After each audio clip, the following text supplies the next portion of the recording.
唉，等咗成日都冇單，再冇單我飯都冇錢開啦。辛辛苦苦搬完一日，幾千蚊單，公司竟然抽走9藤，得返幾十蚊俾我，慘過男嫁勞工。頂佢！呢個集運平台，啲貨幾十公斤重，派送費越壓越低，派一件得1蚊，根本係白做。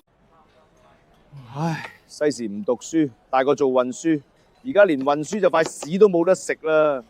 半斤8兩，做到隻積咁嘅樣，家陣惡揾食，邊有半斤8兩咁理想？吹咗！有冇人可以幫我搬個雪櫃去元蘭？39水即啤，有冇人做啊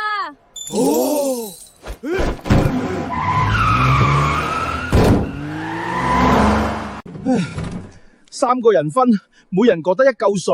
睇見你哋咁辛苦，整條好路俾你哋啦！加入 You On Life， 入面有大把街坊需要揾人搬貨運加稅，免費使用。好，試下佢。大師兄，我收到張單係1000蚊，搬走佢老婆，我應唔應該接？梗係接啦，車佢老婆去沙頭角。我走先啦，我接到張單係車老人家去佛診。拜拜。You On Life 唔使錢，仲幫你揾到好多客 van 仔、搬屋、集運司機，快啲入嚟免費登記啦！